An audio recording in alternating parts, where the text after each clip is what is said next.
All right, hello everybody. Welcome to another episode of Boom, Bust, and BS. Today we have Brian Miller from Astra Exploration, development in Argentina and Chile.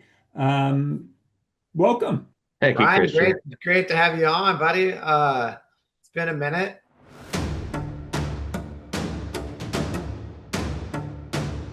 So, look, before we talk about the company, I'm kind of interested in Argentina. Like, I keep seeing more and more Argentina stories across different commodities. Like, is it changing down there? I mean, just what's happening in Argentina?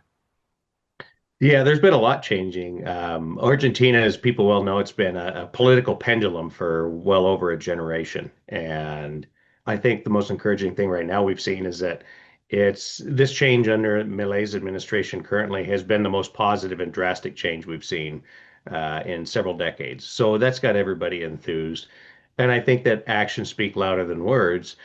You're seeing tens of billions in investment poured into Argentina, particularly into mining, the likes of which, the Vicuña district, which is spectacular in and of itself, but BHP, Lundin, Rio Tinto, McHugh, and Kinross, I mean, big names investing a lot of money into Argentina. So, Astra, I would say we're not alone in our sentiment toward the country. That's interesting. So, I mean, has anything changed like in the permitting process or is it just more like a general perception, like you're saying? Like, or is there any actual like fundamental changes or Oh, there's certainly fundamental changes. I would point out at a federal level, the RIGI initiative, RIGI, I think loosely translated, it stands for, incentive regime for large investments. And it's a multi-pillared approach towards encouraging mining development. So you've got that at the federal level, and then it very much varies from province to province. And Santa Cruz, where we're at, I can say without a doubt that there is a concerted effort by the government to cut bureaucratic red tape, fast track permitting process. I can only speak to what we've seen as far as, applying for drill permits and water permits and such, but they are happening in record time. So it's definitely a palatable change. that's great. Because I think it's got so many potentially interesting projects there that across commodities that could potentially open up a boom, which is always great on the other side. When you go to build a mine and bring in those big investors. So, tell us a little bit about Astra. I know you've kicked off a drilling program, but like your deposit in Argentina. I mean, just kind of walk us through it a little bit here. Yeah, the project in Argentina, it's called La Manchuria. We picked it up in late 2024. It's a high grade gold silver deposit. It's got a bulk disseminated system near surface, narrow veinlets, very high grade. And it was previously thought to have been constrained in all dimensions. We've proven that definitively incorrect with our initial drilling so far. The bulk tonnage system at surface is growing rapidly. It's wide open in every direction. And we're also pursuing another target there that's a feeder zone thesis. So the convergence of these high grade veinlets into thicker high grade structures. And that's at relatively shallow depths. The deepest that this project has been drilled at about 200 meters. So we've drilled a total of 7,500 meters on it to date, not including the program that we just started here in April.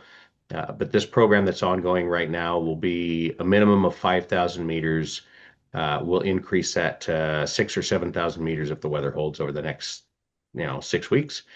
But the What does that idea, mean? 5,000 meters for people who may not be, you know, astute mining investors are kind of new to it. Like, is that a lot? Is that a little? Like, what kind of help us through like what that means? Put that in ah, perspective for someone who's no, not in mining.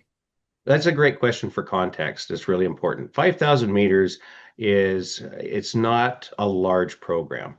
For a bit of context, a proof of concept program that we did here, the very first drill program was 2,500 meters in 11 drill holes. And again, what really matters is how deep from surface you're drilling here. If you're drilling shallow targets, you get more drill holes. So ultimately, you get more shots at hitting high grade. And so 5,000 meters at this point is still a relatively small program. We just raised $15 million here in the last couple of weeks.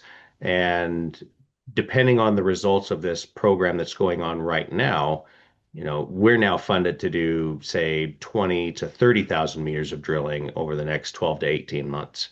So So after that you drill, so now you've gone out and you started to drill your holes. Are you assaying? And once again, this is there's a lot of new people looking at mining. Are you assaying as you go, or do you drill 5,000 meters and assay afterwards? And then how long from the time that you get that core and send it off until you get a result, just on average? we will drill, 1,000 or 2,000 meters and send a batch of the holes off for assays. And so we'll send those to the lab in batches.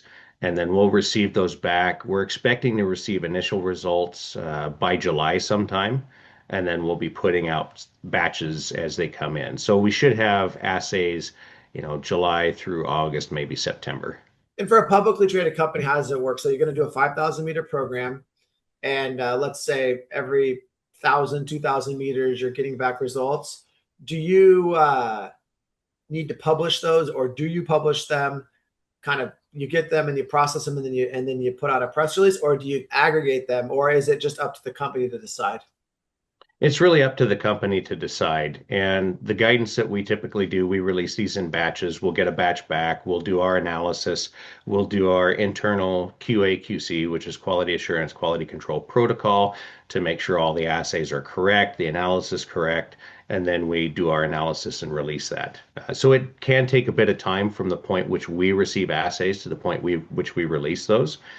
We have had circumstances before, and it's nothing negative per se, but it's just a process of making sure that things are right.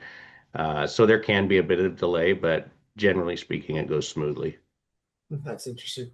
Christian, do you have any questions for Brian? Yeah, I was going to ask. So, I mean, obviously, in the past, Argentina's carried some risk, and investors often want to know about the team behind a project that tries to pull this off. So, could you tell us about maybe a bit about yourself and the team that's working on this?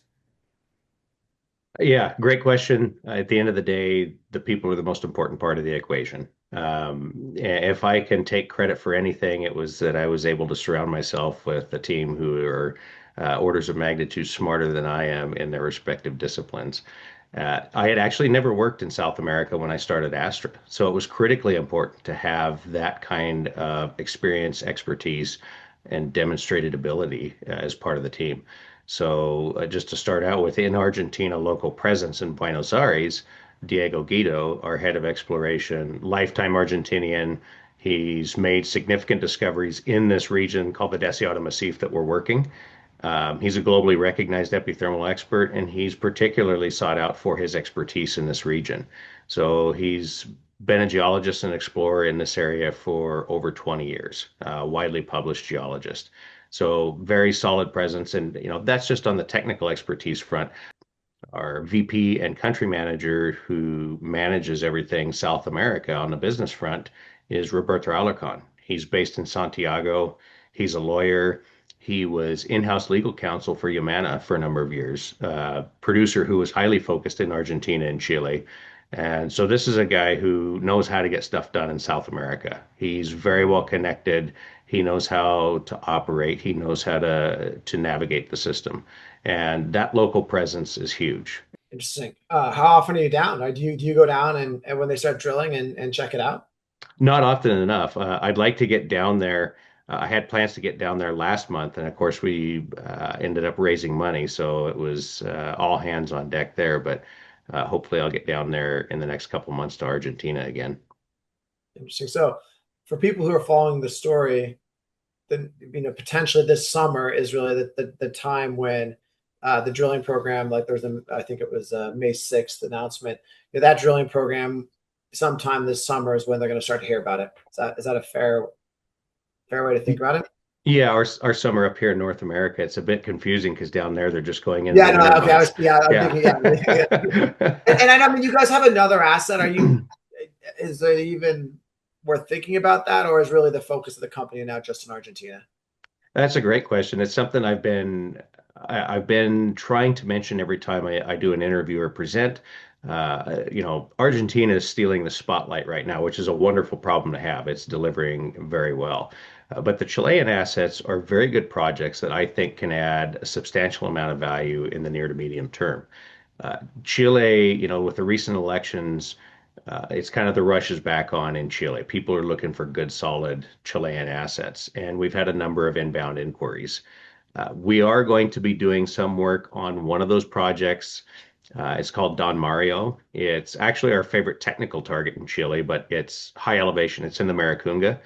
So Maricunga, very high elevation, short exploration season, expensive exploration, water scarcity. It's got a host of challenges, but you can develop projects into production. Just to name a few, Rio 2 with the Phoenix project that just went into production this year in that belt. Kinross recently announced they're advancing La Coipa to production, and then the Solaris Norte deposit, which was commissioned by Goldfields in 2024. So there are projects being advanced and developed in that region. The reason Don Mario is important, we've really liked this project since we acquired it 5 years ago. It's a high sulfidation epithermal system. And these are important deposit types because they tend to be high grade and they tend to be large. And when I say large, multi-million ounce deposits. Wow, it's big. And particularly in this part of the world, they tend to be oxide. For example, Solaris Norte that I mentioned, Goldfields, the guidance for production on that this year is over 500,000 ounces gold equivalent at an all-in sustaining cash cost of less than $600 an ounce. It's one of the highest margin mines in the world. It's spectacular. And that's the type of system that we have at Don Mario. So we are doing some geophysics, some geochemistry, and some alteration mapping. And if those results confirm what we think is there, it will be a large footprint. It will be an obvious tier one target. So our risk reward scenario for advancing that project has changed dramatically in the last year. Got it. I'm just thinking about that. How have you found the capital markets for these projects? I mean, I know you just raised money. Have you found that there's more investor interest than there has been? Definitely. We're seeing more, and I wouldn't say, I still say that early on, but we're seeing early signs of more generalist interest in the mining space. A lot of the institutions are now paying attention to the mining space, but they're still looking up at the production level for the most part. As far as the focus coming down to the junior exploration side of things, still in its very infancy. So I find that quite encouraging. Yeah, I think it's been a long time, right? Since we've had like widespread interest in the space. And I see that too, like at these conferences that have been empty. You look at the registration and they're just getting jammed full. Beaver Creek in the fall. I think Canaccord has a conference in the next few weeks here, and BMO. So I think that's kind of telling. Well, look, Brian, we don't want to take too much of your time, and also for the people who are watching, if you have any interest in the story, obviously Astra's got a website, and you can reach out there to their team, or you can find them online. And Brian, really appreciate your time. Absolutely appreciate you guys having me on.